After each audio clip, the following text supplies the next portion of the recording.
Welcome back. You're listening to Nate the Hate on YouTube, iTunes, Spotify, and Google Podcast. Be sure to subscribe and give the video a like if you enjoy this content. And if you didn't give the video a dislike, I'd like to welcome in my co-host for this episode, Modern Vintage Gamer. Hey, what's going on? Great to be here. Thanks for having me on. Always great to have you. And we have a special guest joining us today because we are going to talk about Microsoft and the recent Xbox Live Gold debacle. So we thought we would invite Windows Central's very own Jez Corden. Hello there. Hello, Jez. Thank you for joining us. It is an honor and privilege to have you with us. Thank you so much for inviting me. Yeah, it's cool. Yeah, we've had Rand on before, and you two have your own Xbox podcast. I believe it's called Xbox for Two. Yeah, it's the Xbox 2 podcast.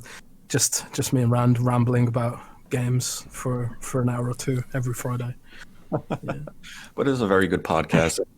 I would definitely tell every Xbox fan who is listening to this right now to give that podcast a look. I will have a link to it in the description below so you can find it. And Rand and Jez do an excellent podcast. Both are very in tune with the Microsoft and Xbox community. So definitely encourage people to give that a look. And we're going to break down everything that happened over the last few days with Microsoft and the Xbox Live Gold disaster, because on Friday morning, Microsoft came out and they announced that they would be essentially doubling the price for Xbox Live Gold from $60 a year to $120 a year. And this caused a fury of emotions and backlash. And the backlash was so strong that Microsoft came out in roughly 12 hours and did a complete 180-degree reversal. And they also announced that they would be dropping the paywall requirement to play free-to-play games on the Xbox ecosystem. So now, or eventually down the line, if you only play Fortnite on your Xbox, you will no longer need to subscribe to Xbox Live Gold. And that was a very nice announcement. That was something Microsoft has been building up to in recent months, and this was something that they were going to announce further down the line once they actually had the system in place. But due to the criticisms and all the negativity, they felt, let's just announce it now and maybe gain back a little goodwill from the consumer base. But let's start with the announcement of Xbox Live Gold increasing in price and how poorly it was managed by Microsoft, but also how the community overlooked a key detail and responded maybe a little too hastily. Microsoft comes out, they say, we're dropping the 12-month card. This had been done a few months prior, and you could buy a 6-month card for $60. And immediately people said, whoa, this means Xbox Live Gold is doubling in price, and there's not a lot of value to Xbox Live Gold beyond you just play multiplayer games, you get some games with gold, and little else. And the immediate thought was, this is Microsoft's attempt to devalue Xbox Live Gold so that it would have customers jump to GamePass Ultimate. And we know GamePass Ultimate is Microsoft's new focus in terms of service. Was this their ultimate goal with this particular maneuver here? Well, there's been a ton of speculation about what exactly Microsoft's thought processes were, with regards to this change. Because pretty much anyone could have seen this would come with a huge backlash. And I think there's still some residual skepticism about Microsoft from the whole 2013 DRM outrage uproar, from back in the day. And now, whenever Microsoft does anything that can even be vaguely seen along those lines, maybe people overreact a little bit. I mean, everyone in the Xbox community did, like I did. I put out an article almost straight away detailing some thoughts about it. But, the outrage, it's sort of it's sort of revolved around the fact that Microsoft was essentially saying we are now twice the price of PlayStation Plus. And I think even though Xbox fans were going to be grandfathered into the old price and they wouldn't have been affected by this change necessarily, I think there was a lot of a lot of anger around the fact that for newcomers, Microsoft was saying it's twice as expensive as PlayStation Plus at the cheapest tier, and also the fact that you can't play free-to-play games on Xbox Live without paying a subscription. All that stuff just sort of blew up. So with that in mind, you have to assume that Microsoft should have seen at least some degree of backlash coming for making this change. So it's not like they were thinking like, how can we piss people off today? There must have been some sort of serious, financial considerations behind this stuff. And from what I've heard, a lot of speculation has revolved around the idea that it was about making Xbox Game Pass Ultimate seem more attractive, because when Xbox Live Gold is $120 a year, why not just get Xbox Game Pass Ultimate, which is slightly more expensive for buying in for a year. At that point, you might as well just go straight into Game Pass, right? But from what I understand, most new customers who would have been affected by this change are already going into Game Pass anyway, and that this really was to do with adjusting the most popular subscription tier, which is the month-over-month, adjusting that tier for inflation. That's where this largely revolved around, from what I understand from speaking to people who are familiar with Microsoft plans. And like when they adjusted that for inflation, they kind of they got into this sort of conundrum about what that means for Xbox Game Pass pricing, what that means for Xbox Live Gold pricing. I don't fully understand all the financial and business aspects around it, but it just sounds like this is typical Microsoft poor communications when it's anything to do with anything that might be an unpopular change. Microsoft sort of they almost have this sort of knee-jerk sort of reaction to things now, because they desperately want to avoid what happened in 2013, which was so hugely damaging to the brand, Mm-hmm. So from what I understand, this was about the month-over-month change, which was only going to go up by $1. Yeah. But Microsoft emphasized the other changes, which made it seem like much more of a big deal than it was, and man, it just got all screwed up. It's funny. It's interesting to say that, Jez, because like Netflix in the US and probably in the world, like in the UK as well, but in the US it went up, I think, by $2 a month if you were on the $17 or the $15 plan. It went up $2 a month, and that took effect, I think, at the start of this year. And there was some backlash there, but nothing like what we saw with Xbox, right?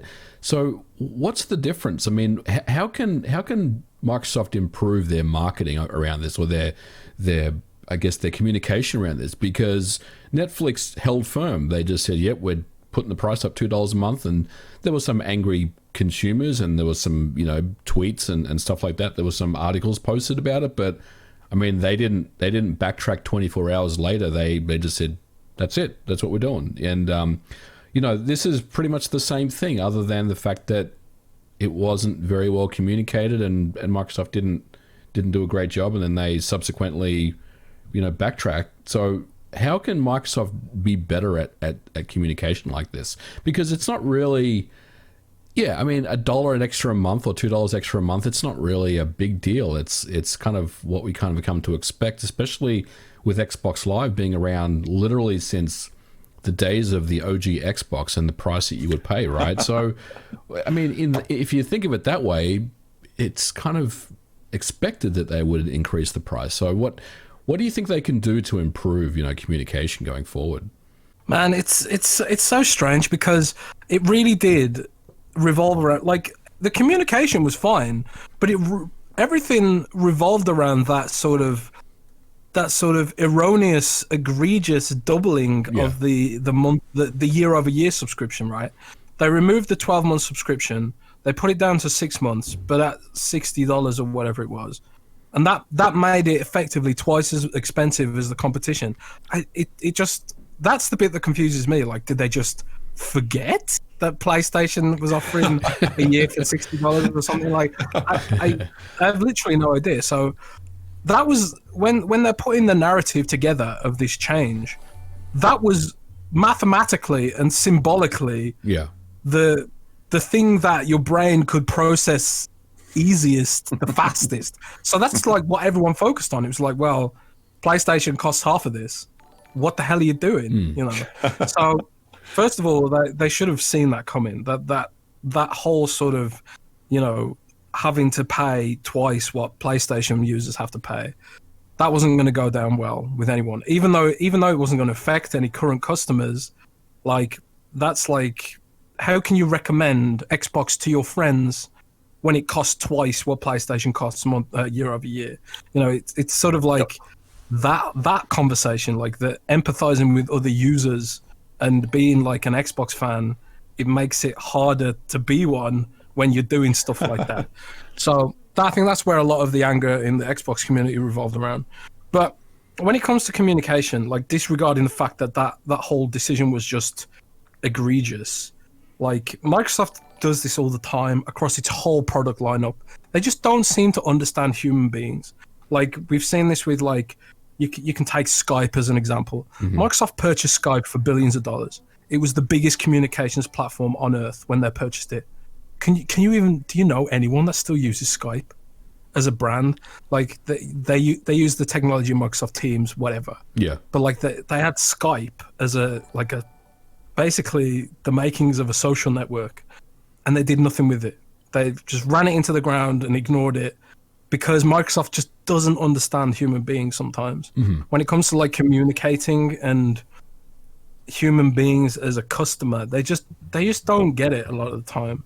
And I think this is maybe symptomatic of Microsoft as a corporate entity, because whoever floated this decision must have come down from like Microsoft corporate and their financial teams and whatever. They were like, look, you've got to adjust this for inflation. You've got to figure out a way to do this without, you know, making it seem that bad. And they would have put the idea to Xbox to do this. And then Xbox just sort of like got into big confusion about it. And then this happened. So it's just, they did this with OneDrive too, like the OneDrive subscription a few years ago. They wanted to put the price up or something, and they wanted to remove people's free storage or the freemium storage tier or something. And everyone went crazy because they focused too much on the negative. Whereas like Sony, like Microsoft is like this well-intentioned a lot of the time, but it's almost like they're too transparent sometimes. Like Sony, for example, Sony is selling their games at $70 this year. Microsoft isn't. They're selling them at $60 still. But nobody talks about that. Nobody talks about the fact that all PlayStation 5 games are $70. Nobody talks about that. That's totally fine. That's okay. Because it doesn't seem like a lot of money. And also the controller is more expensive. But it's fine because it has some new features. So like people feel like they're getting something. And that's because Sony understands that if you're taking something away, you have to give something back, or at least make people think they're getting something back. And I don't know, Microsoft just doesn't seem to get that aspect of communicating with this community sometimes. And you bring up the good point about the $70 games, because I had brought this up elsewhere, and people justified it saying, "Oh, it's only $10. It's not that much." And you know, I can then justify and break down the Xbox Live Gold increase that it was only $5 extra a month. It's one less cup of coffee from Starbucks a day for you, or one less cup for a month. It's only $5 a month. Like, you can contextualize any of these price increases any way you want to make it seem like it's not that big of a deal. But as you brought up, Sony is charging $70 a game, and it's something I have said numerous times now will cause me to hesitate when it comes time to buy a brand new game. Because when you look at Sony published games, they see a price drop within 3 months after they release. So what is my incentive beyond experiencing the game on launch day to hand over $70 for a brand new release? It's very low, because I can go back as recent as last year with The Last of Us Part 2. It was $40 within, I believe, 3 to 4 months. Now, if we see that a similar type of decrease in price for a PlayStation 5 game, and I'll use Returnal as an example because it's Sony's next release. If that game is going to go from $70 down to, let's say, $50 by May, I'm going to kind of feel a bit miffed as the consumer. $70 is no small fee. That's a lot of money. And in the UK, they raised your prices even more substantially. Australia's even worse. Like I'm looking at JB Hi-Fi, which is one of the big kind of retail chains of electronics. I'm looking at Godfall right now. It's $120. $120 for a copy of Godfall. That's a lot of money. And in Europe and the UK, you guys went from roughly because a lot of the games went for, I believe, £40, depending like the They were retailer. most AAA games brand new are £50, I think, and they've gone up to 60 now for PlayStation. So I mean, it's Let a me just lot of double check money. that because I'm not. Because I know Yeah, in it the is. UK, it's a little different, like how the pricing is. Like a retailer doesn't have to come up to the MSRP if they want to go a £5 lower. They can. They have that flexibility. So sometimes Yeah, you so- see a little discount. Yeah, it is a bit strange sometimes. Like Demon's Souls is $60 in the UK right now. £60. 60 pounds, which is what is that in American? I think it's That is $82, yeah. Yeah. which is wild. Yeah, that's a lot of money. And as was brought up, there was some backlash. People weren't happy with it. Jim Ryan came out and said, we're offering a lot of game for the price. And that was the end of that conversation. Microsoft comes out, they say we're raising the price of gold. The entire internet, worldwide, every media outlet, every YouTuber, there was backlash instantly. And as you brought up earlier, the majority of consumers are already going to be legacied in at the current price of $60. We weren't ever going to be impacted by this price increase. It was newcomers who are going to be impacted by the price increase, whoever's coming into that ecosystem now. But the data shows most new Xbox purchases, the consumer is going with Game Pass. Yeah. So here's my question, and maybe we can only speculate, right? But why do you think Microsoft did backtrack on this 24 hours later? Why didn't they just hold firm on it? Other than outrage on Twitter and social media and stuff like that. It comes back to what I said about like them being afraid of having another 2013 outrage, damage to the brand. But it's also to do with the fact that they also announced that free-to-play games are going to be truly free-to-play on Xbox, right? Yeah. And that's something they must have had in the works already, I think, because Halo Infinite is going to be free-to-play on its multiplayer. It's going to have a separate client, presumably, and that's going to be free-to-play. Although, how can you call it free-to-play when free-to-play is free-to-play on PlayStation, Nintendo Switch? It becomes like that whole argument comes back around, and it would have come back around again when Halo Infinite comes out. And every time a big free-to-play game comes out, like the noise about this aspect gets bigger and bigger. And then it reached fever pitch yesterday, or last week rather, when Microsoft said, okay, well, now you're going to have to pay up to $120 a year to play like free-to-play games on our platform. But so I think they had this in the works, and some commentators on Twitter, made this point. I think it was Z Huge who said this that I saw, that Microsoft probably had free to play restrictions lifted in the works already, and they're probably going to announce it as part of Halo Infinite's like marketing cycle. But they had to bring it forward to sort of like offset all the damage they'd caused with this whole pricing change. Yeah. If they'd have announced in this whole thing, if they'd have announced that free to play games were going to go free, that would have been the thing that we were getting back. I talk about this thing like in corporate communications where if you're going to announce something bad, you have to try and explain that you're getting something back, or you're getting something in return for your good faith or whatever. Microsoft didn't do that. They were just like, this is all bad. Everything here we're announcing is bad and is negative, and you're not getting anything back for it. Announced that even if like games, even if like the annual subscription was going to go up even like a little bit, just in line with inflation instead of being doubled. If they'd announced that it was going up in line with inflation and that free-to-play games were going to go free-to-play, I think they could have had this go through without any backlash whatsoever. Because I think most people would have been like, well, that's fair enough, adjusting it for inflation, it's not been updated for years. I wouldn't also be getting free-to-play games, which they would have been working towards anyway. But it's just bad comms, man. Yeah. There's no other way of saying it. It's just Microsoft having bad comms again. Like whoever people, they need to be like a little bit more thoughtful and maybe even sneaky.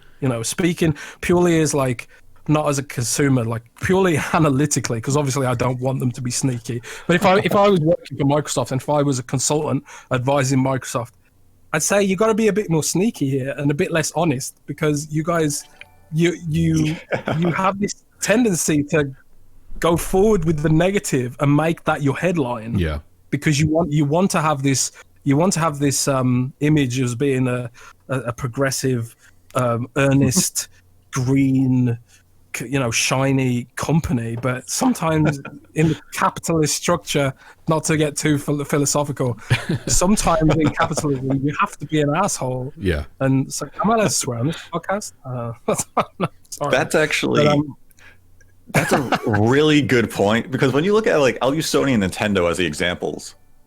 They make it sound like they're going to give you something amazing, and they're actually screwing you over in the end, but nobody cares because they hyped it up. And we can just look at Super Mario 3D All-Stars.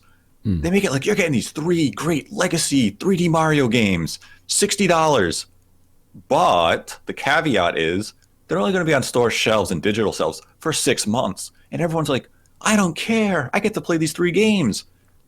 And Microsoft's just sitting there saying, hey, we're going to raise the price of Xbox Live Gold because, we have to. We haven't done this in a long time. And as you mentioned, if all they had mentioned at the end of the whole press release was, we're also removing the paywall for free-to-play games, it would have been, you give a little, you take a little. We're okay with that. Sony and Nintendo, they make you feel like they're gifting you something. So you have, like, all the joy and rainbows in your gut. You feel happy about it. And at the same time, they're looking at you, giving you the finger while handing you a piece of chocolate, and you're ignoring that. You're just taking the chocolate like, thank you, you're so kind to me. You turn your back on them, and they kick you in the ass. Microsoft is basically looking at you saying, we're going to kick you in the ass. We're going to give you a lot of good stuff, but we're going to lead with the kick. Yeah. And it's not how you do business. I do wonder, if they offered like more free games or something, just to give something back, right? That maybe it would have sweetened the deal a little bit. Like if they, like they give you free games every month with gold, right? Whether they just added to that, maybe at the highest tier, like not necessarily like the month to month one, but maybe if you were loyal and you bought a 6 month or a 12-month thing, they would basically flag your account and give you some more games. Maybe that would help. I don't know. That's called GamePass, isn't it? Yeah, I guess. Yeah. And I guess my question, Jez, now is: do you think Microsoft knows what to do with gold? Like, because it's kind of sitting out there as this other service that they provide. Everyone's thinking about Game Pass. I mean, I'm pretty sure all 3 of us right now have Game Pass. I certainly do. I've got 12 months worth of it, right? So, do you think they know exactly what to do with gold going forward, and maybe this was part of that kind of hesitation that they had? I wrote an article about what I think's happening to gold last summer. And like when this was first announced, I had a bunch of people in my mentions on Twitter saying, "Oh, you said games with gold, Xbox Live Gold was going away. You're a liar," and stuff like that. Yeah. And I was just, because I had predicted in the summer, purely prediction, not a leak, and I made great efforts to explain that it was a prediction, not a leak, and based on what I'd heard and analyzed and stuff, that eventually Xbox Live Gold will go away completely and the multiplayer paywall will drop completely. And honestly, I still think that will happen. It has to. I still think eventually. Yeah, I think it has to. It will happen eventually, but what needs to happen in order for that to happen is Xbox Game Pass needs to reach a sort of critical mass level where there's enough subscribers in Game Pass Ultimate to offset the loss from the multiplayer paywall, because the multiplayer paywall is generating a huge amount of cash flow for Xbox Live. It always has, and it's the basis of the whole business is the subscription services and the software they sell. It's not the hardware. A lot of people are obsessed with hardware sales. That isn't the business. It's never been the business for years. The business is selling software, services, DLC, and subscriptions. That is the business, the core of the business. So getting rid of Xbox Live Gold overnight is just something that won't happen. For that to happen, they have to offset the loss from selling Game Pass Ultimate in new markets. There are countries out there where people have no intention of buying a TV. There's an entire generation of kids who don't even have a concept of terrestrial TV. They just grow up with their iPads, their tablets, and their phones. And Microsoft wants to get those users as a new market through Game Pass cloud streaming. And, you know, it could take a long time for that uptake to happen, and maybe it'll never happen. You know, it's a gamble, it's a risk, it's like a pie in the sky dream right now, but that is their North Star. Their North Star is Game Pass, hundreds of millions of users on all devices that you can imagine. And the next step in that North Star effort is bringing Game Pass to web browsers and web stack. So you can get it on your low power PC, you can get it on your iPhone and your iPad, because Apple wants to block it. And but then they can't block it when it's on the web. And that's the next step in all that. And when they do get Game Pass Ultimate into more people's hands, so they can stream xCloud games or whatever, that's a new market, and those users have better margins too, because you're not selling them a loss-making hardware potentially. You know, I have no idea how much Microsoft is making on consoles, but it's not a lot of money, if anything. It can't be. Yeah, it's expensive. Yeah, it's expensive to sell hardware, and especially at the price they're selling at. It's the margins ain't good. But if you just giving them a subscription, the margins are way better if they're using their existing devices, and you don't have to manufacture all the stuff and whatnot.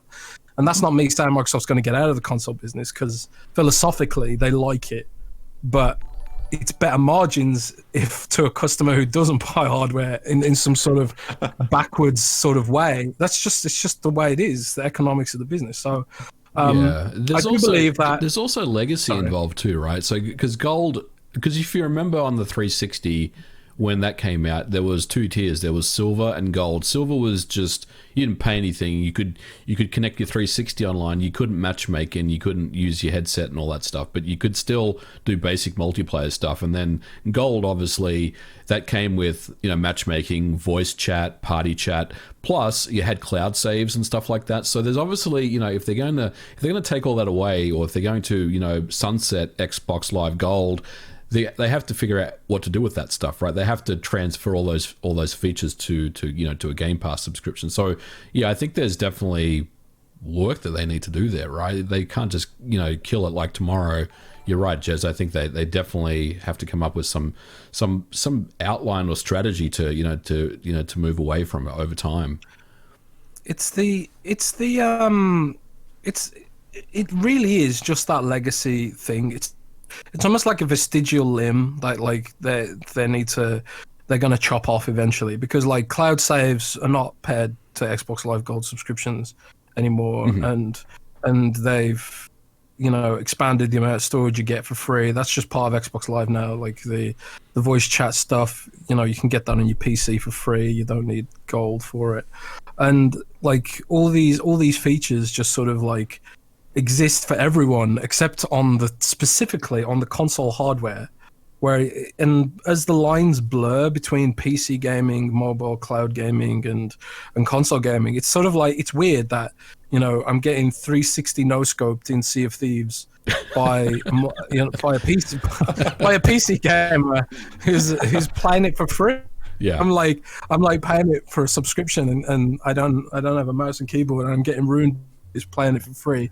It's just weird. It just feels like this sort of archaic thing. So that's why I do believe they'll remove it eventually, but it requires Xbox Game Pass Ultimate and Xbox Game Pass has to hit a certain critical mass. And I'm sure Microsoft has a figure in mind where like they can be like, okay, Game Pass is now basically, you know, put us in a position where we can start to move away from Xbox Live Gold.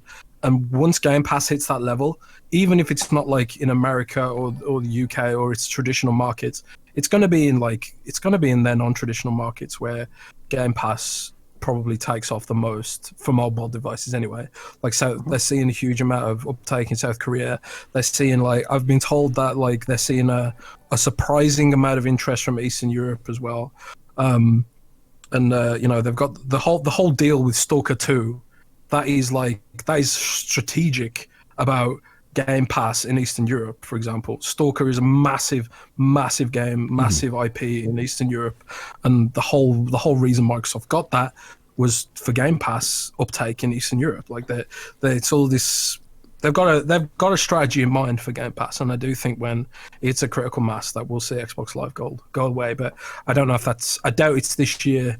Might not even be next year. But we'll have to wait and see.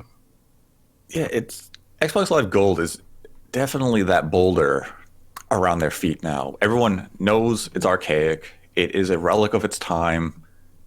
We don't need it anymore, especially with the rise of Discord, or as you brought up, Microsoft is releasing so many of their games on PC where people are playing it for free online there. So why am I paying to play it on my Xbox?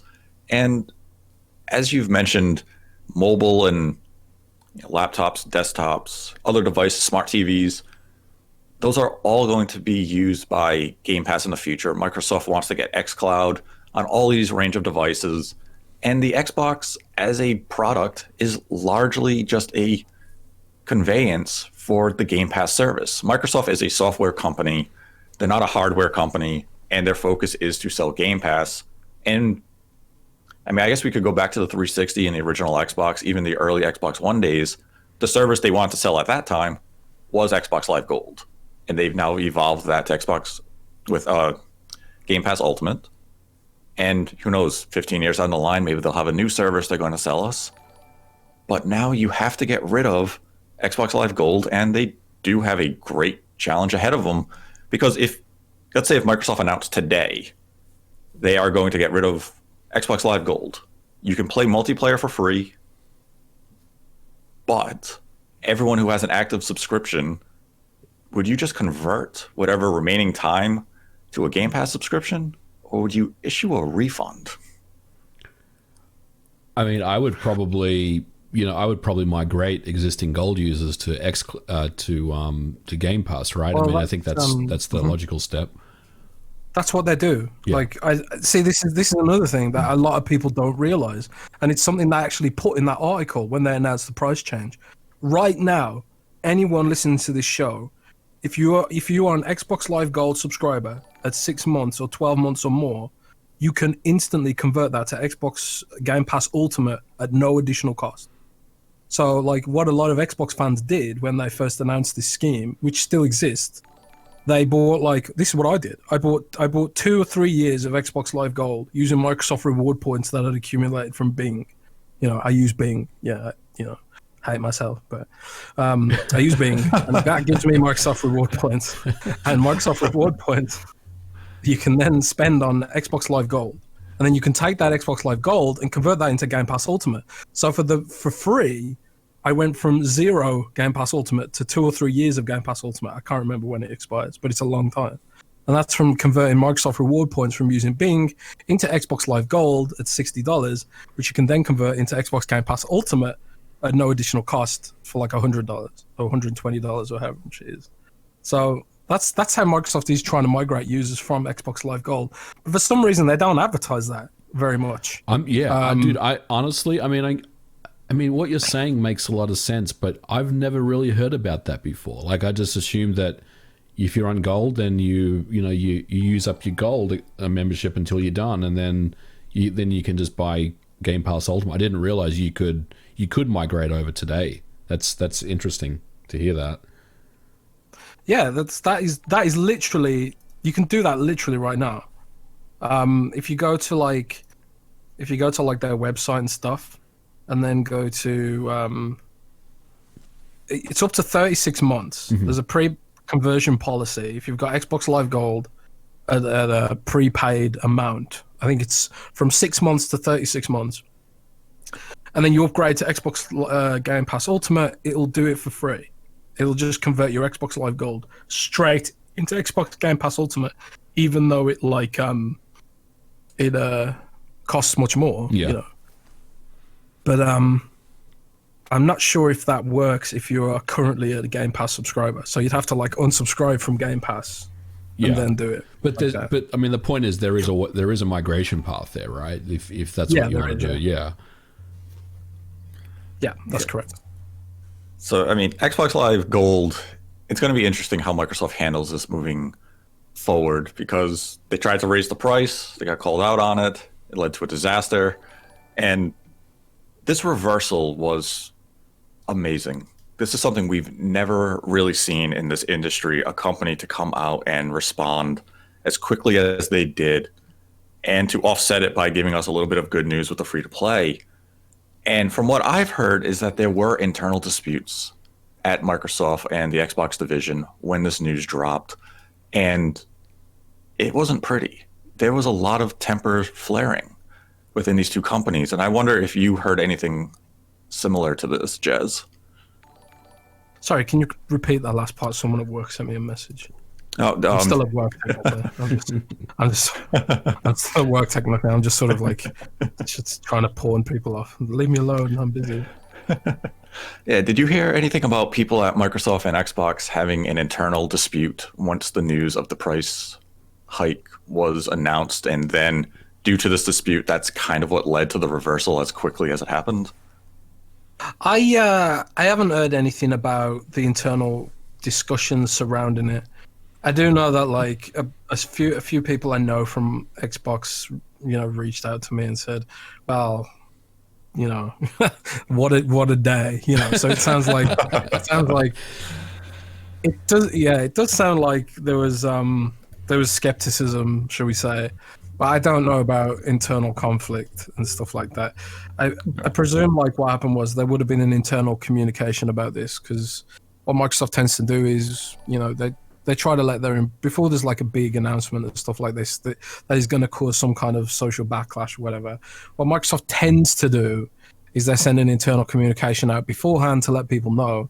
That's why like, funnily enough, they didn't do that for Mixer, which is why like a lot of people got broadsided by that. But they usually do, and I think they did do it for this. There was like internal communication, and then another internal communication was sort of like well, we're backtracking now. Sorry, So I do think like I wrote a piece about it today actually, which is probably going to go live tomorrow. Where I think Microsoft has this over reliance on cold data, and they don't like to think with their intuition and human instincts enough. Because I see these patterns emerge time and time again where Microsoft does something and then they realize it's unpopular and they backtrack. Like I see it happen time and time again. Like things that if someone had just sat there with the authority and said, this is a bad idea, people won't stand for it, following their gut instinct, which pretty much any one of us could have said, reading that blog post, that there was going to be a backlash to it. And, surely there was someone at Microsoft armed with data that would have suggested otherwise. And they would have been like, here's the data to show that people won't care about it. Here's the data to say that, like, okay, we'll grandfather people in, they won't mind and stuff like that. And, so there's probably always conflict when there's like big decisions and changes and stuff like that. And that's probably why sometimes you see big executives leave Xbox, like Mikey Barra and stuff from back in the day. I'm sure there's some kind of disagreement between him and Xbox, given how verbally he likes to voice his disagreement with like Mike was right in on Microsoft when they announced that Xbox Live Gold thing. He was right in on them. So if that's probably like the way Mike spoke about that publicly on Twitter is how I could imagine some execs internally spoke about it behind closed doors. But I don't know. You can only speculate about that stuff. How does Microsoft really, I mean, they've backtracked on it. It seems as though people may give them a little more, some goodwill, restored. But do you think there's going to be a long-term impact here where this hurts the Microsoft brand? Because Spencer has built up this pro-consumer image of we're doing the best for the fans. We have GamePass. We offer you so much content for an affordable price. We have the best deal in gaming. But now people are saying, oh, you're not our friend. You tried to raise the price. Is there going to be a long-term impact here where people aren't going to trust Microsoft? And, I mean, citation, don't trust any corporation. Don't trust Sony. Don't trust Nintendo. Don't trust Microsoft. Don't trust Amazon. They're all after our money. They're not our friend. But is there going to be a lasting effect on Microsoft here, similar to what we saw in 2013 with the dreadful Xbox One DRM? Well, I kind of like, you can kind of see goodwill as like almost like a currency in a video game. Like, I think, like, for example, there are some companies who they have a huge stockpile of goodwill, and it would take some sort of catastrophe to eliminate it. I often think of Apple as one of these companies that can do no wrong, and they get away with everything. They sell wheels for $1,000 and people don't care. they sell laptops with like internals from 6 years ago. Nobody cares. You know, they sold a laptop with like broken keyboard that millions of people couldn't use, and nobody cared. And it's because like they sort of they offer a product in the iPhone, which is the center of your digital life, and people appreciate that. And it wins them a lot of goodwill. And for the most part, Apple does make high quality products, and people feel like for whatever reason they get what they pay for, you know. So like using Apple as an example, and then you can extend that to Sony and Nintendo, who I think have earned themselves a ton of goodwill by offering experiences that are memorable. And, you know, people have a lot of like fond memories of Nintendo games from like years ago in the decade. Like for a lot of people, Nintendo is like defines their childhood. So like so much goodwill books saved up that they can do stuff like having the worst online service in the history of gaming. You know, like Nintendo is garbage. It is hot garbage. It is. And they get away with it. Nobody seems to care. And like Nintendo, they screw over the Smash Brothers community in esports and stuff. And the Smash Brothers community is pissed, but the wider gaming journalists, and I'm right about it, they don't care, because Nintendo gave them all these great experiences when they were kids and stuff like that. And to some degree, like Sony as well. Like even now, Sony putting out some of the best games in all of gaming, Last of Us and God of War and stuff like that. Microsoft hasn't really gotten that sort of goodwill capital yet, because honestly, last gen for Microsoft is probably the worst in their gaming output ever. You know, I can't think of any experiences that were exclusive to Xbox that I would deem necessary for my enjoyment of games gen. Like I there was a lot of games that I enjoyed. Like I liked Quantum Break, but it's kind of like it's not a game I couldn't live without. You know what I mean? Right. It's not like a God of War, or it's not like a Last of Us. It's not like a experience I'm gonna like think about in 20 years from now. I think, man, just remember that game. That game was so sweet. You know, Microsoft just doesn't make games like that, and that's ultimately what the gaming industry is about. Is games. It doesn't matter about Game Pass being a great deal. It doesn't matter about Microsoft having your favorite controller. It's about, are they offering the games that people love and have memories about?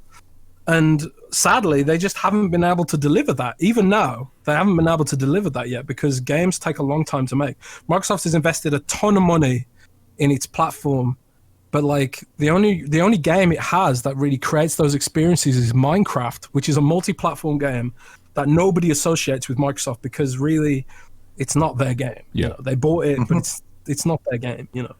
So until Microsoft starts having that sort of high frequency output of quality games, which is going to take time, it's still like probably 2 years away before we're going to really see Microsoft ramp up and, like, you know, to a point where they're offering games that do give you that kind of experience.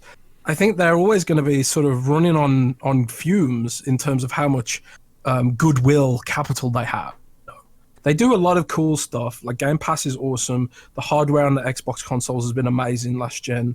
Like the One S was great, the One X was great, and the Series S and X are also great.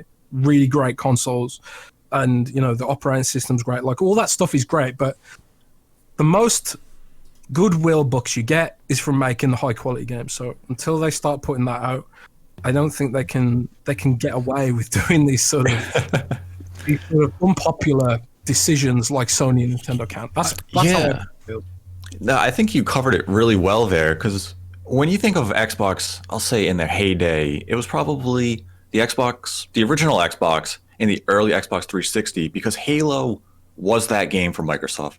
Everyone wanted Halo. Halo was the game for so many years, and Halo's kind of fallen from that pillar of greatness. We've had new entries that haven't really excited the fan base. Maybe Halo Infinite is going to be that game to bring Halo back into the spotlight.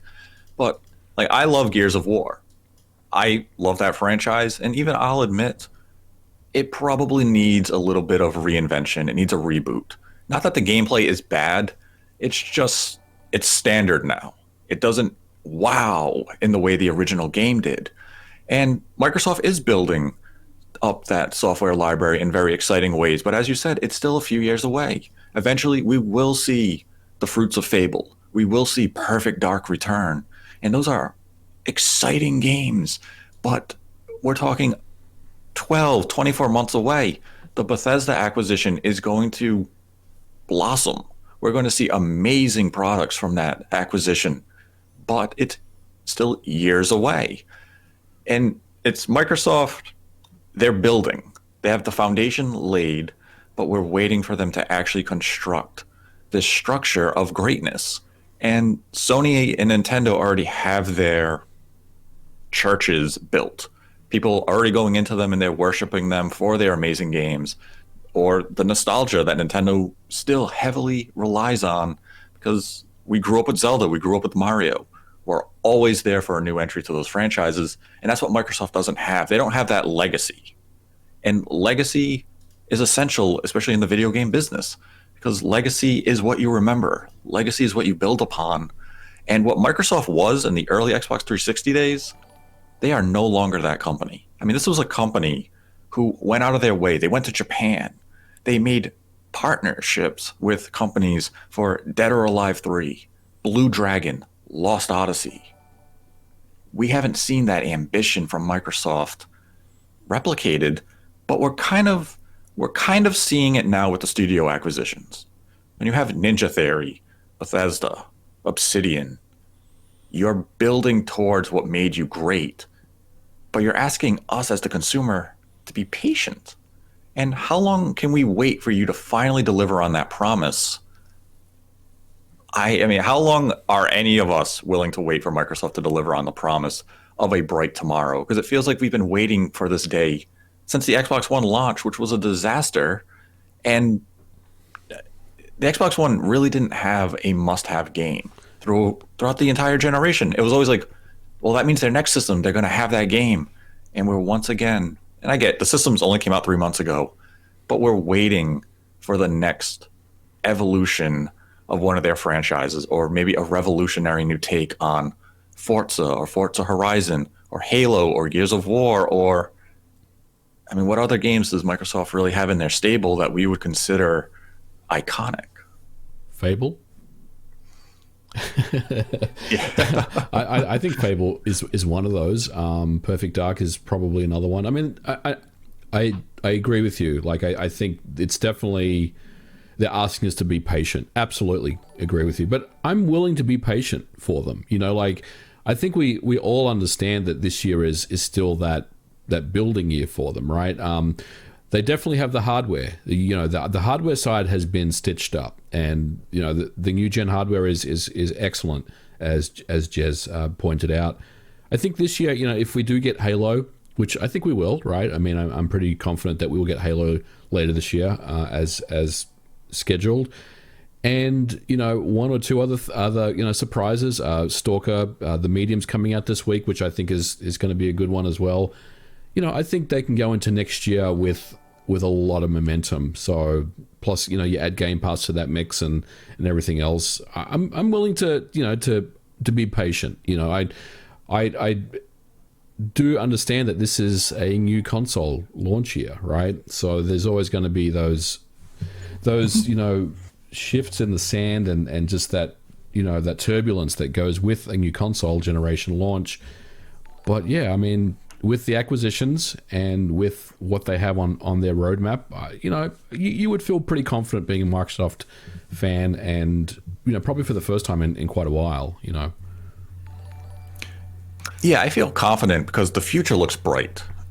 It's just, when are we going to get beyond that horizon to see everything that Microsoft has in store for us? Because if we do start getting some of these games, I'll say in 2022, if we do see Fable and Perfect Dark and Avowed, if we see these games starting to come out in 2022, I'd say finally Microsoft is hitting their stride, and we're just waiting for Microsoft to take off. They're the turtle in the hare here. Sony is the hare. They're running. They launched their system with some exclusives. They've put out a nice roadmap for 2021. Sony knew exactly how they wanted to start this generation, and they've taken off with it. Microsoft is kind of just, they're sitting there and they're waiting to say, we have Game Pass, we have these exclusives coming, look what the future has. But it's also concerning because it seems as though Microsoft kind of laid out their roadmap for the next 3 years. And yeah, we have Hellblade 2, looks amazing, but when is it going to, be delivered? And then we have Sony who comes out saying, here's our roadmap for 2021. Ratchet and Clank, Gran Turismo, God of War, Horizon, all these IPs we've built up over the course of the last generation. And Microsoft is still just sitting there saying, we have Halo Infinite. We've delayed it a year, but we do have a new Halo. And as I mentioned, Halo is no longer that title of prestige that it once was. It doesn't have the hype that Halo 2 had, or even Halo 3.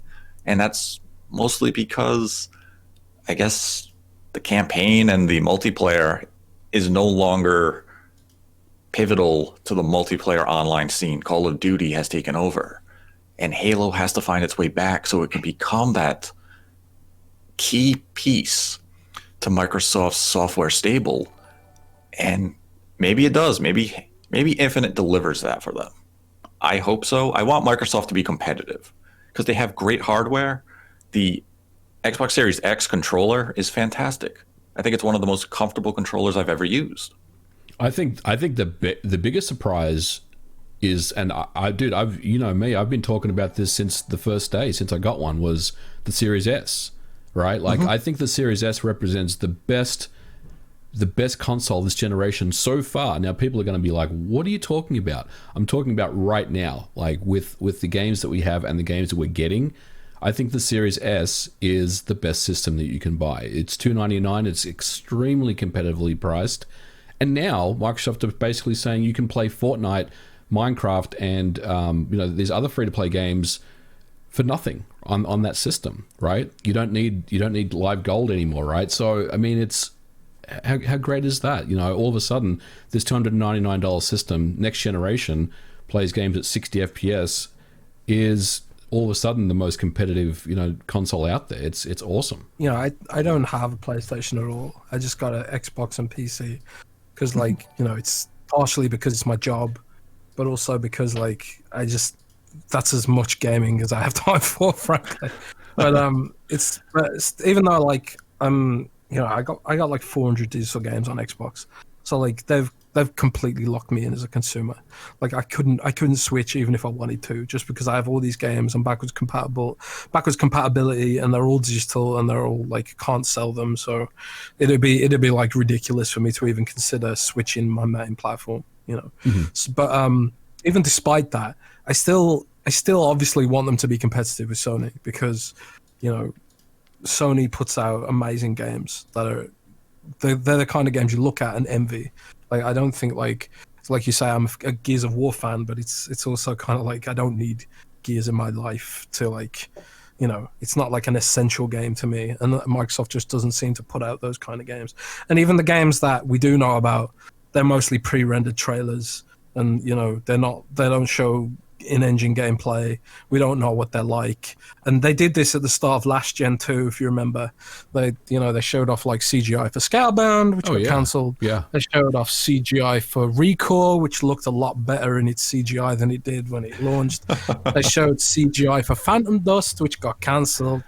So it comes back to that whole goodwill currency stockpile, which they don't have a lot of for pre-rendered trailers, because a lot of the pre-rendered trailers they announce with their games don't deliver on the goods. And so all Xbox fans are still in this holding pattern, just sort of holding on, playing multi-platform games. And, you can have a business just with multi-platform games. But if they really want to take it to that sort of critical mass, that next level, it's the exclusives. They need exclusive games that launch straight into Game Pass. And, you know, when like Wolfenstein 3 and the next Doom game and the next Elder Scrolls, if they all go exclusive, as, you know, I personally expect them to be, all launching day and date into Game Pass at the very least, that's the kind of...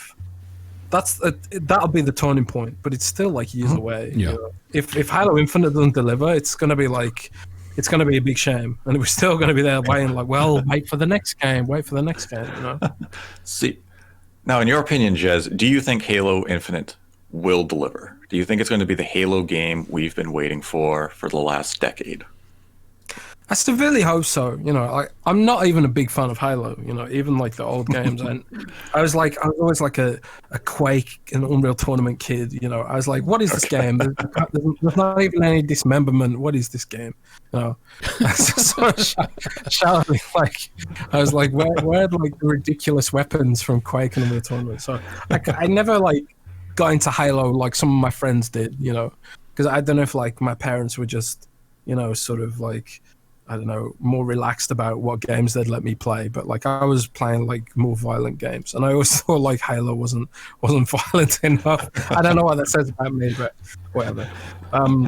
But for obviously the brand, and as from an analytical point of view, and for like my friends who love Halo, like Rand on our podcast often says that Halo's his favorite franchise and stuff like that.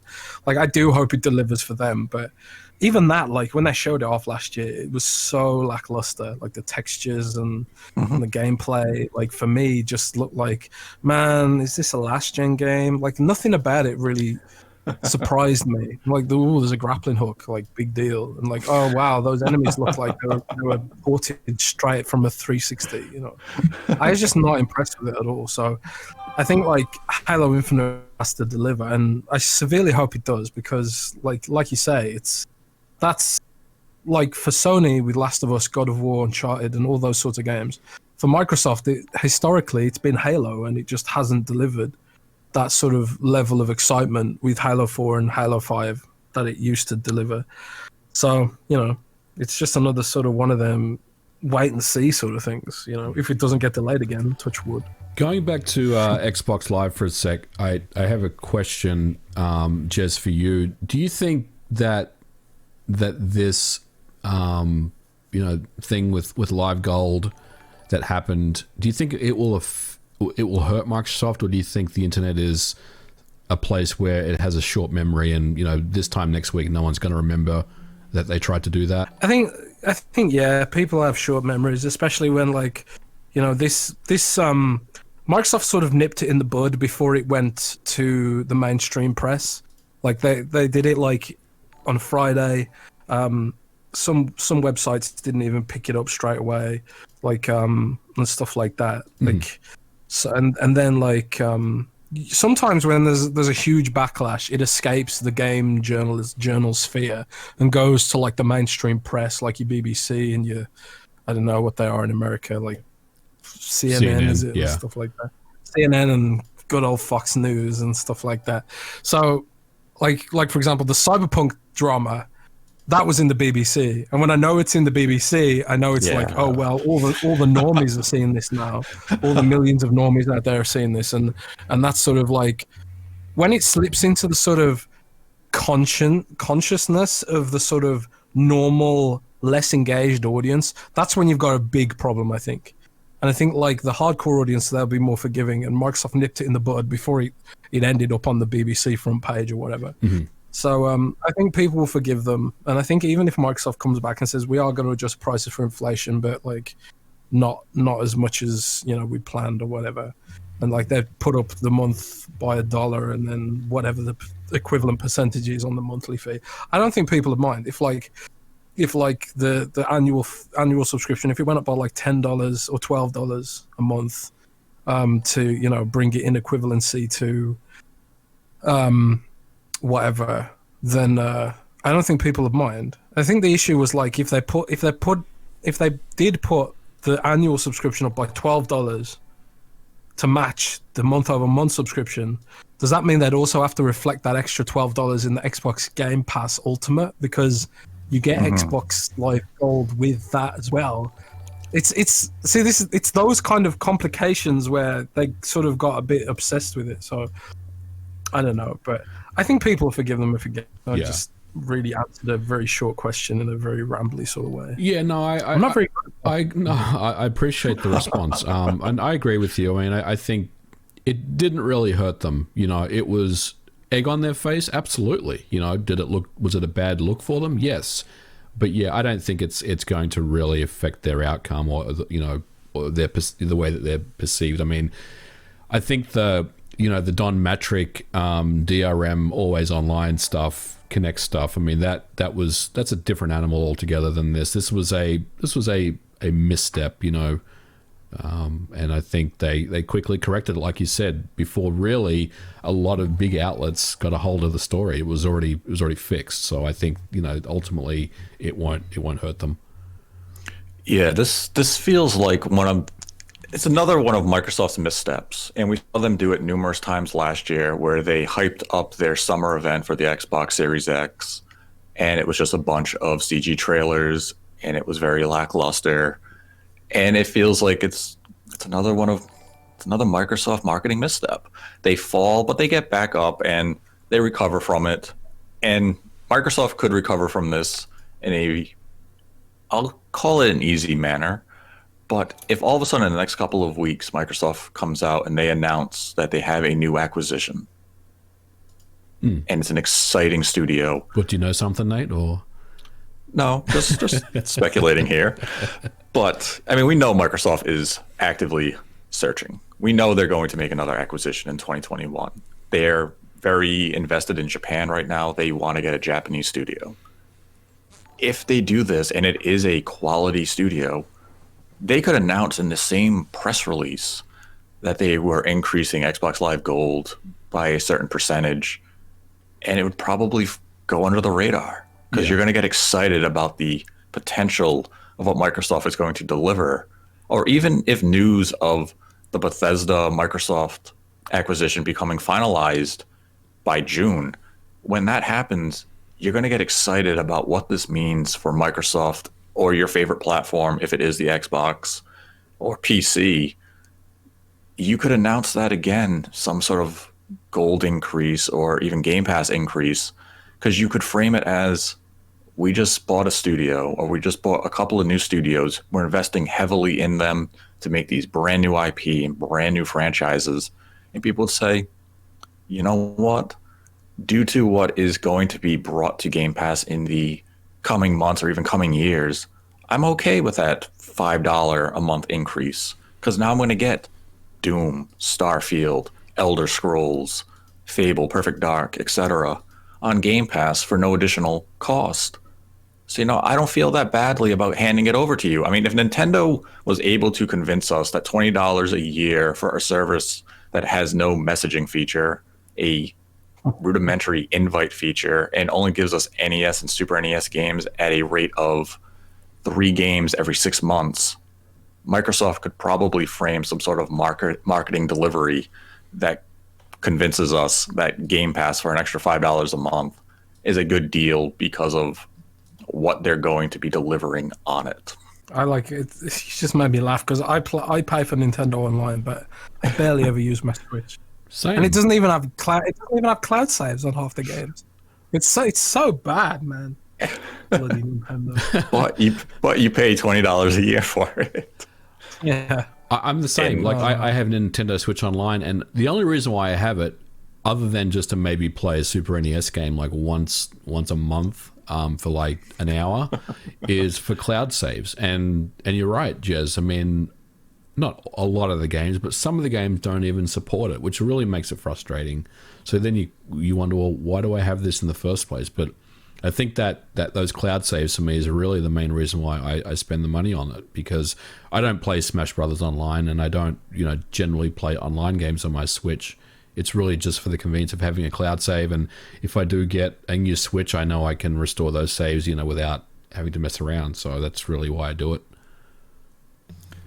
Yeah, I mean, Microsoft, they still have a challenge ahead of them. They have to figure out how to get rid of Xbox Live Gold. They have to work on their messaging. That's been an ongoing struggle for them since the Xbox One. I thought they figured it out in the early days of the Xbox Series X marketing, especially when they came out at the VGAs and they introduced the Series X at that time. They seemed to be on top of their game because the months following, they started to detail backwards compatibility, how they had auto HDR and all these exciting features on the hardware. And it sounded like Microsoft knew how to deliver information in a concise manner again.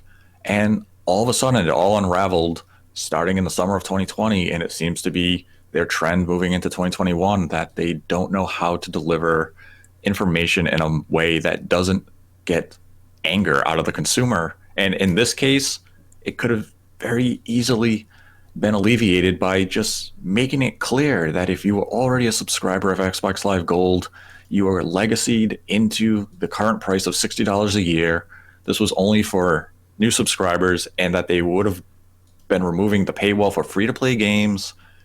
Those two key pieces of information completely alter the perception of the price increase. And I know it sounds like I'm trying to defend the price increase, but I mean, I'm not. These are businesses. They're all looking to make money, and that's just another case here. Sony will one day increase the price of PlayStation Plus. Nintendo will increase Nintendo Switch Online. Hopefully, they'll actually give us some incentive to stay subscribed because they don't have any features on Nintendo Switch Online beyond NES and Super NES games, so they actually have a big struggle ahead of them as well.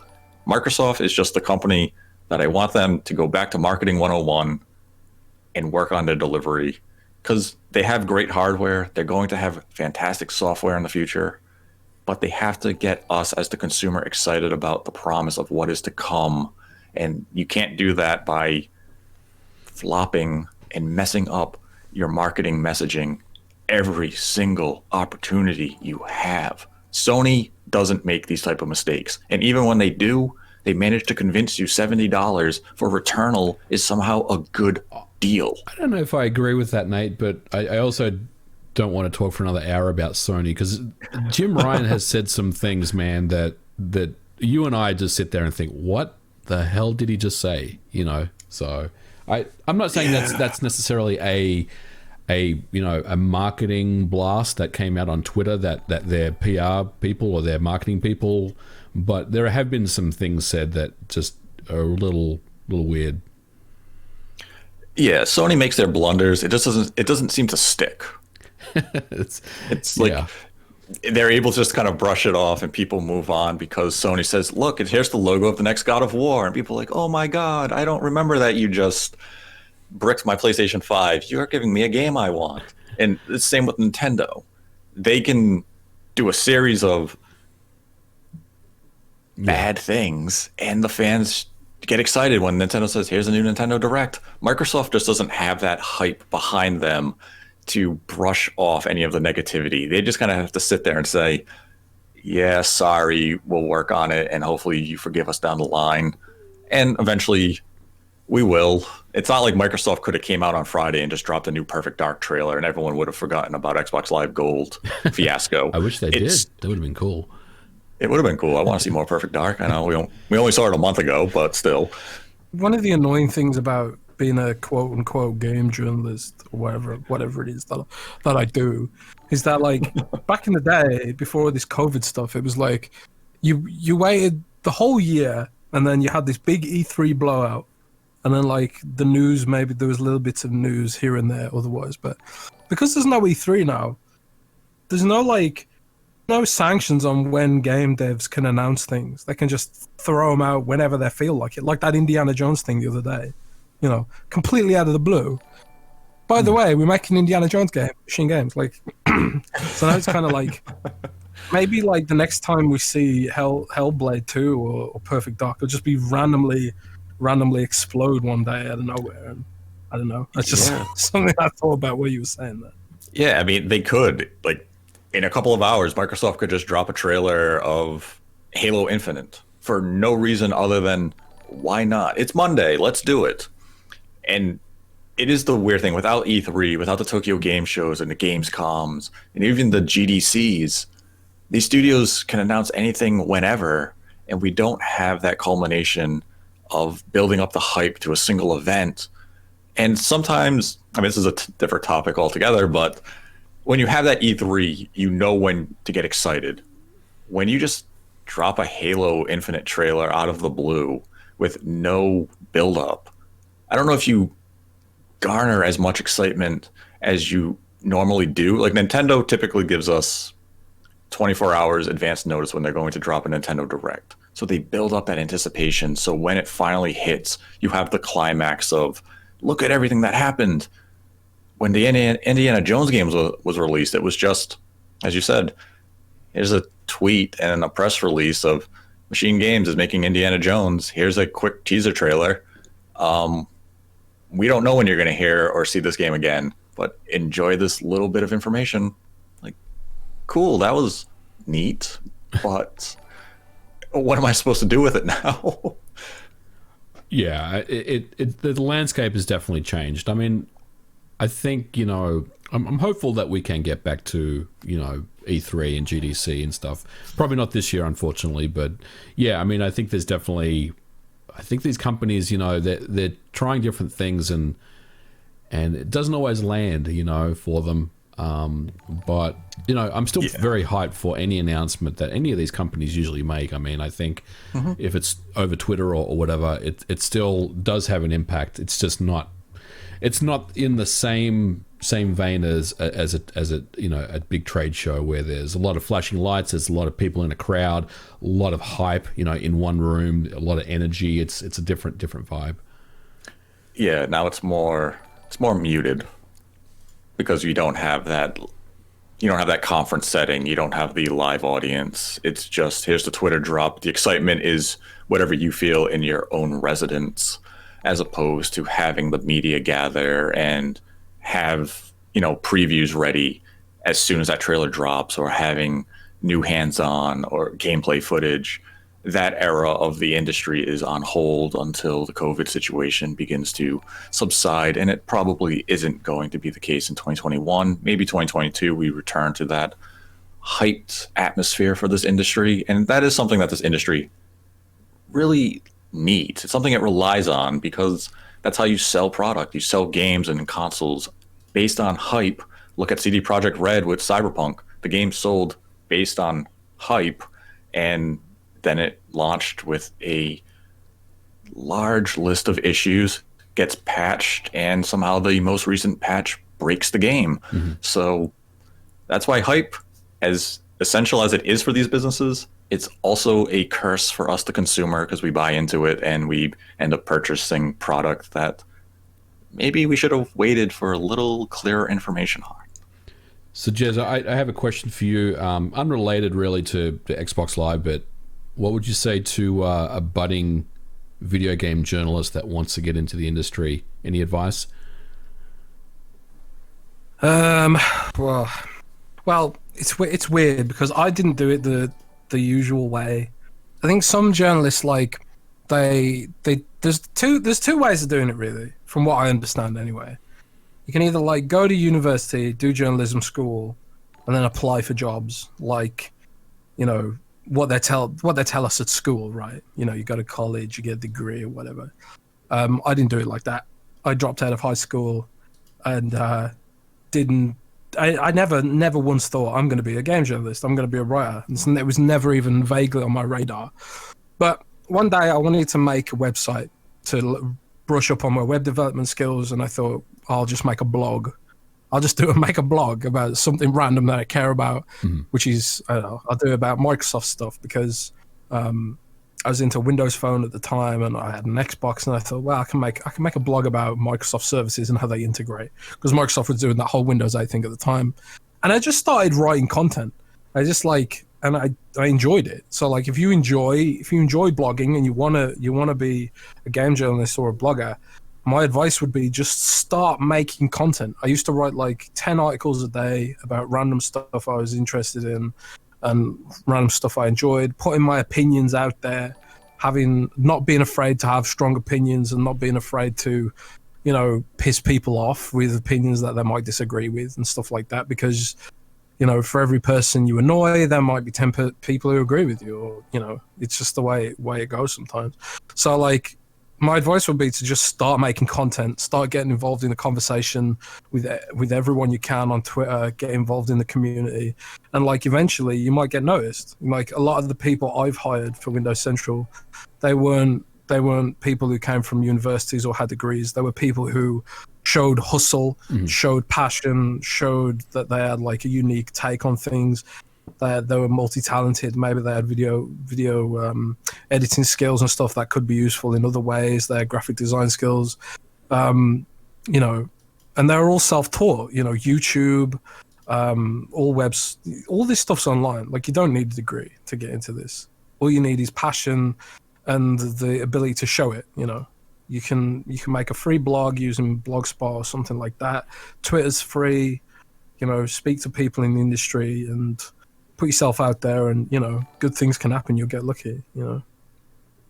I was lucky, but you sort of you make your own luck. The more content you make, the more likely you are to get noticed.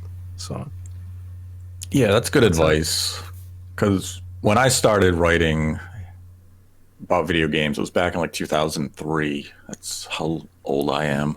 And it was just on a little website. We probably started with only a couple of thousand views a month. And it was a passion project. It was just something to do on the side.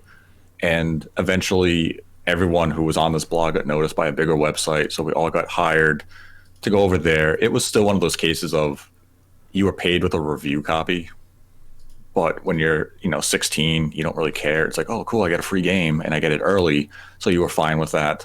But it gave a chance to build a portfolio so that if it was a direction that any of us wanted to move into the future, we had reviews, interviews, news articles that we could show to other websites who, maybe we had an interest in working for.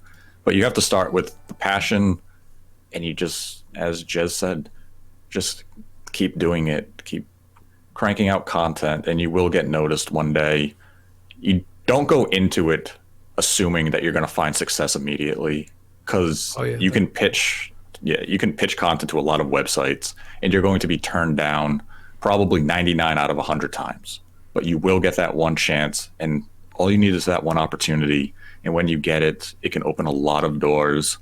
I mean, over my career, when I was doing freelance writing, I had the opportunity to interview Evan Wells of Naughty Dog because I was covering Uncharted 2 so often that Naughty Dog took notice, and Sony sent me an email saying, we want to extend an invitation for you to do an interview with Evan because they've noticed all the coverage you're doing and they're really impressed with your passion for the game. And that's an opportunity I never would have imagined having. And it was like, that's great. Yeah. I was just saying that's similar to me. Like I was like, it's good to find a niche too, because like Uncharted 2 could be considered a niche, and like I was covering Windows Phone a lot, which was definitely a niche. And then Nokia PR reached out to me and said, we want to fly you to Barcelona so you can check out the release of Lumia 640. I was like just blogging. I was a hobby blogger, I was just doing it myself on my own blog for free, not even running any ads on the site. And they invited me out. And then from there, I met people and did things that led me to getting noticed by Windows Central. So it's you'd be surprised what can happen if you just put yourself out there. Yeah, absolutely. I will pivot into some of the Streamlabs questions. We had a $1 donation from Wantalk69, who wrote, love the show. Why are Xbox One SAT editions selling for so much on eBay, despite being a last-gen budget console? They're and an overall worse version of the Series S. I sold one last week for $300. What is the demand? They're a collectible now. Like, there was a short supply of them. They got sold out almost immediately because they were so cheap. Now it's a collectible thing. Isn't it also because of people trying to turn them into emulation machines? Oh, well, that's a good point. I didn't think about that. That's a really good point. It does make a fine emulation device as well. I then had a $5 donation from Matthew Hammond, who wrote, MVG's breakdown of the Nintendo DS was great. How did the company that made the DS make the N64 that developers described as horrendously complex? Was it strictly a function of the time and available hardware, or terrible design that gave us the N64? Well, I don't think there's anything terrible about the N64 design. It really was just Nintendo were looking at the 3D market, you know, because I mean, the 3D market, the video game market at the time was really just, you know, 3D effects, right? So they were trying to find a cost-effective way to bring 3D into video games to consumers, to just the average consumer, and I think ultimately this is the path that they chose. So I wouldn't say it was bad design, N64. I would just say it was really, you know, what they came up with at the time. Then had a $10 donation from TJ Dipple, no message. Thank you for your donation.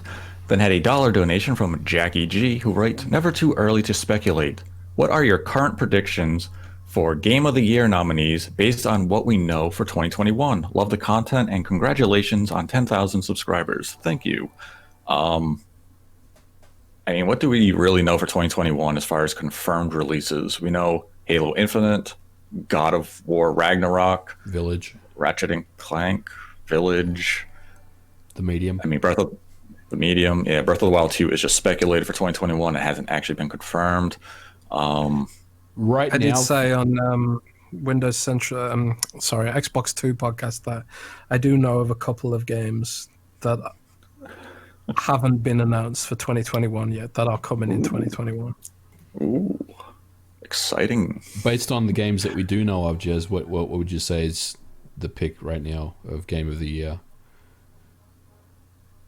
That's a tough one. No, I'm not too familiar with what Sony and Nintendo are releasing. I know what game I'm most looking forward to, and that's Monster Hunter Rise on Nintendo Switch, probably. Oh yeah, I forgot about that. Yeah, that's coming out in March, I think, or April. I can't remember. Yep, yeah, March. I think it's about 6 weeks from release.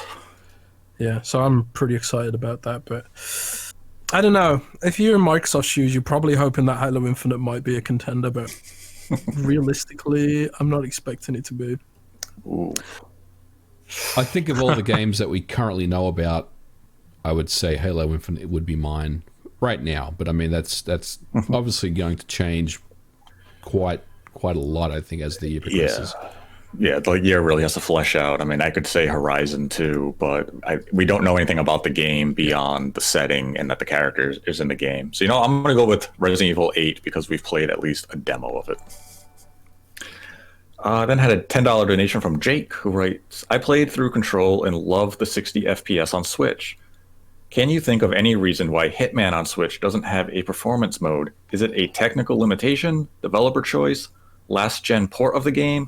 Hope for more cloud games in the future. I think Control on the Switch was based on the PC version, which likely had those options. Hitman 3, I'm not sure which version it's based on for the Switch cloud one, but any cloud game should have performance options, even if it's just to lower the latency and give you that freedom of choice. I think it's the amount of money they're spending on those servers. Oh yeah. I think it's probably just a lower tier of cloud servers that they're running the game on. So they're just scaling things back to kind of save on cost. And then our last Streamlabs question is from Skitittles, who donated $10, who writes, hello, my friends. I'm convinced it's Microsoft's goal to have the whole Yakuza franchise on Game Pass this year. So that begs the question, will we see Like a Dragon or Judgment hit the service first? I've yet to play Judgment, so I hope I'm right. My personal prediction, based on nothing but hopes, is that Like a Dragon will be added to Game Pass in March, right when they're bringing the game to PlayStation 4 and PlayStation 5. Jez, you have any insight about those games on Game Pass?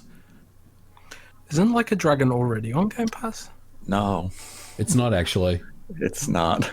I thought it was too when they first announced it, but it's not. I did a double take on that myself last week. I was like, I'm sure this game's on Game Pass, but it's actually not. Huh. Am I getting it mixed up with Dragon Quest? Doesn't make any sense. I don't know. Well, I have no idea. I would presume that maybe eventually it could come to Game Pass, especially if all the other games have been. It does seem like Microsoft has some kind of, I don't know, elevated kind of deal with Sega right now. There's like 2 Point Hospital, Streets of Rage, and like loads of Sega games on Game Pass. They seem to be a very, big supporter of. I was going to say a big supporter of the service, but let's be frank, big supporter of the money they're getting from being on the service, I guess. So maybe, yeah, I suppose like. See, Yakuza, Like a Dragon especially, is a very good game for xCloud because it's turn-based. And, you could add the touch controls and you could literally just play it through your phone. I would not be surprised if we see Yakuza hit Game Pass Ultimate with bespoke touch controls, and they push that as a way of growing Xbox Game Pass in Asian markets. So I would definitely expect to see Like a Dragon on Game Pass this year based on that. Have you tried any of the games that have bespoke touch controls on xCloud yet? No. No, I haven't. It's really cool. I've played Watch Dogs Legion on my phone, which was fine. I mean, I had no issues with it. I thought it was cool, but I haven't played one that has the actual touch stuff implemented. Yeah, like Hellblade 2 is a good one to try because it's pretty simple. But like it's got like all the instead of like having like all the Xbox buttons on the screen, like all the triggers and ABXY and everything, it's just like it gives you the buttons you need. So it's like this is attack, this is interact, and this is do you know what I mean? And it automatically locks on for you. Like they use the API really well.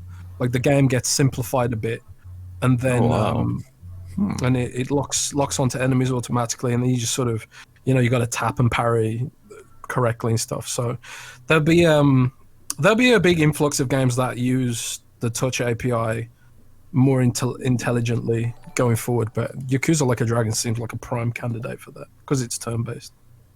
Yeah, it's interesting. I'll have to give that a look one day. And if you'd like to support the channel, we have a Streamlabs link in our description below on YouTube. You can donate any dollar amount you would like. Ask a question. We will answer it at the end of the episode. Donate $100 or more. We will dedicate the episode to you. I'd like to thank our special guest this week, Jez Corden of Windows Central and the Xbox 2 podcast for joining us. Thank you so much for having me. It's been awesome. Hope you had fun, and I hope you would consider coming back on the show in the future. We'd love to have you. We should get him on with Rand one time. Yeah, that'd be awesome. And just like go crazy at both of them. It'd be fun. That would be fun. We'll bring Rand and Jez on in one episode. And I'd like to thank my co-host for joining me as always, MVG. Thanks for having me on, Nate. And Jez, thanks for coming on, man. Just want to say big fan of you, the work you do at Windows Central. Love the podcast you do with Rand. So yeah, it's an honor to have you on the show to talk, and your insight into some of these topics was really good. So thanks again. Yeah, and you can find links to Windows Central and the Xbox 2 podcast in the description below, as well as a link to MVG's YouTube channel, which has brand new content up every Monday. So he has a new video up yesterday because you'd be listening to this on Tuesday. And until next time, continue to embrace the hate.